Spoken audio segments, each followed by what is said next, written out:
Ketemu lagi di Hot Room Bencana Sosial Judi Online, Pak Nasir Jamil. Ya, Pak. Ada usulan agar status judi online ditetapkan sebagai darurat nasional. Emang kalau begitu apa yang terjadi? Dan siapa yang gagal mengatasi judi online ini?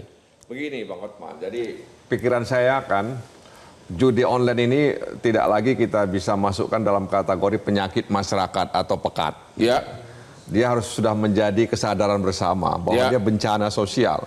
Jadi dampak dari judi online ini kan beragam Ya. dan seolah-olah telah menghancurkan tatanan sosial kita. Ya. Ada orang yang berpisah, hancur rumah tangganya, membunuh, iya kan? Kemudian banyaklah peristiwa sosial akibat judi online ini. Ada yang membakar suaminya dan lain sebagainya. Ya. Oleh karena itu saya pikir ini sudah tidak bisa lagi disebut sebagai penyakit masyarakat atau pekat. Ini usulan ini dari Bapak? Ya, saya mengusulkan, Oke. ya, mengusulkan kepada pemerintah agar saya senang sebenarnya dengan istilah bencana sosial itu, Bang Hotman. Jadi menjadi kesadaran bersama bahwa ini harus ditanggulangi. Namanya juga bencana, kan harus ditanggulangi. Terus kalau udah bencana, terus apa yang terjadi? Ya tentu kalau ini tidak ditanggulangi akan berdampak ya. Jadi kepada masyarakat. Ya tadi kita singgung misalnya putaran uang. Ya itu kalau nggak ada satgas itu bisa sampai ke angka 981 triliun itu, Bang. Ya. Kalau tidak ada satgas. Jadi setelah ada intervensi satgas dia turun. Ya, turun ke angka 300. Ya. Bahkan sekarang itu ya dengan intervensi satgas itu hari ini sampai kepada 400. 400 triliun uang Indonesia mengalir ke luar negeri. Iya, jadi ini kan cukup merisaukan kita, Pak. Oleh karena itu ketika misalnya saya mengusulkan agar ini menjadi sebuah bentuk darurat, karena di mana-mana menyasar semua lapisan, mulai dari usia 10 tahun sampai 35 tahun, 50 tahun, 60 tahun begitu. Dan tentu saja memang kalangan menengah ke bawah lebih banyak. Ya. Kemudian menengah ke atas juga ada. Tapi itu sedikit jumlahnya.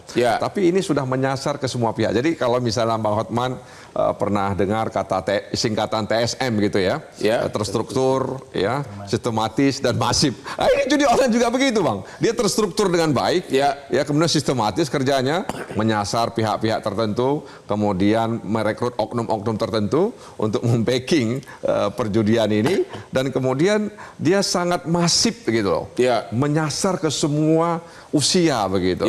Sehingga saya pikir ini sudah bisa kalau kemudian pemerintah menetapkan atau merencanakan kita mengalami darurat. Bandarnya sebenarnya mayoritas di luar negeri atau di Indonesia? Ya, informasi yang kita terima kan di luar. Di luar. Jadi ya dengan memanfaatkan teknologi informasi ya sekarang ini ya kan sangat mudah. Ya sangat mudah mereka melakukan itu. Jadi ya seperti seperti pisau bermata dua itu, Bang, teknologi digital macam-macam sekali ini.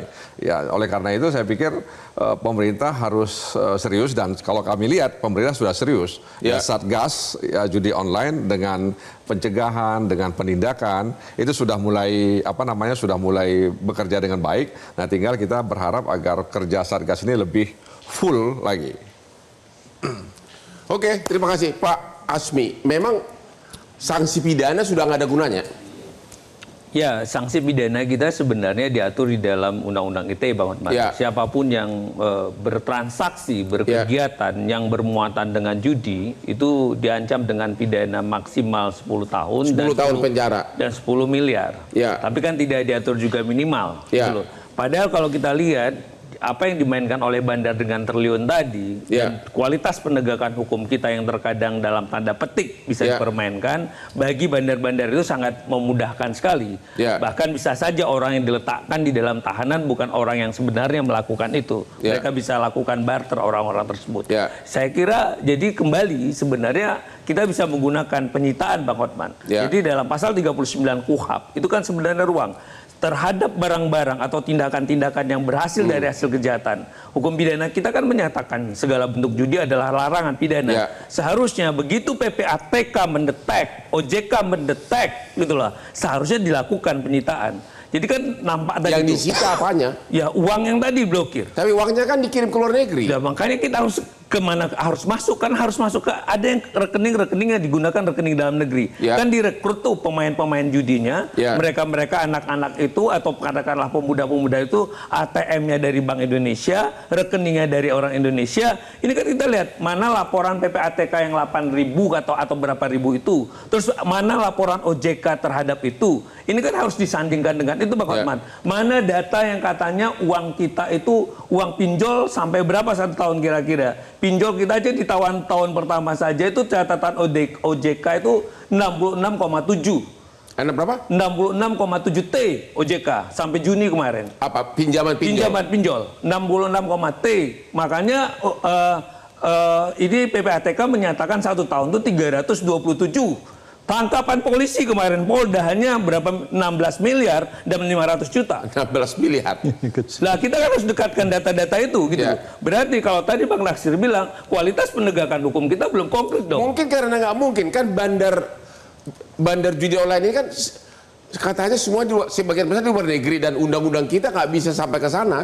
Lah ini yang memang harus kita dorong. Kalau tadi Bang Natsir mudah mengusulkan itu adalah katakanlah bencana nasional, berarti kan perlu gerakan pemberantasan judol. Karena memang kan lagi-lagi kita perlu MLA kan mutual legal assistance untuk itu, bantuan hukum timbal balik. Masalahnya di negara-negara tertentu tadi belum memasukkan judi sebagai peristiwa tindak pidana. Bahkan sah seperti di Kamboja. Sah Kamboja. Jadi mereka merasakan sepanjang itu belum, berarti kan ada duduk barengnya kepemimpinan untuk memikirkan bagaimana mungkin resapannya 327 T, resapannya ini kan mengganggu perekonomian nasional, Bang Hotman. UKM kita, peredaran duit, berarti kita nggak bisa punya uang belanja dong. Uang itu diambil semua. Berarti krisis dong, repot nanti Bu Sri Mulyani untuk membiayakan uang-uang negara. Jadi kalau dari murni tindakan represif pidana, menurut Anda tidak mungkin? Tidak efektif. Harusnya itu tadi sita semuanya. Jadi mereka nanti dibuktikan dengan pembuktian terbalik. Jadi Presiden Prabowo melalui Asta Citanya nomor 7 yang menyatakan berantas harus berani melakukan. Jadi tarik dulu nih dari laporan-laporan tadi yang 8.000 atau 9.000 tadi. Ini yang mana nih? Yang rekening-rekening. Begitu tahu termasuk pembacking ya. Jadi makanya Panglima TNI maupun katakanlah Kapolri harus tegas, Bang Hotman. Kalau ternyata yang backup juga adalah aparat, ya selesaikan. Ini yang memang juga harus kita tegas, sapunya harus bersih. Karena tapi katanya bisnis online itu benar-benar bandarnya di luar negeri langsung main elektronik begini, jadi nggak akan ketahuan siapa bandarnya. Ini kan nggak bisa diakses. Ini pisau bermata dua sebelum kita didekatkan. Jangan-jangan itu adalah buang badan saja. Makanya tadi didekatkan dengan laporan tadi. Dari laporan 8.000 dan 9.000 OJK terima, PPATK terima. Yang mana nih data yang benar-benar sebenarnya mengalir keluar? Jadi menurut Anda apa yang kurang sehingga bisnis online malah makin membabi buta? Keseriusan. Jadi tim Satgas bukan gagah-gagahan. Tim Satgas yang dibentuk 20 bukan hanya sekedar nakut-nakuti nama, tapi kualitas penegakan hukumnya clear. Gitu loh. Clear dong. Angka yang tadi triliunan itu bisa balik ini. Ini yang menunjukkan kualitas kerjanya tim Satgas. Oke, 8 juta penduduk Indonesia bahkan lebih katanya sudah bermain bisnis online dan 300 triliun lebih uang kita mengalir ke luar negeri sebagai korban bisnis online. Ketemu lagi di Hot Room.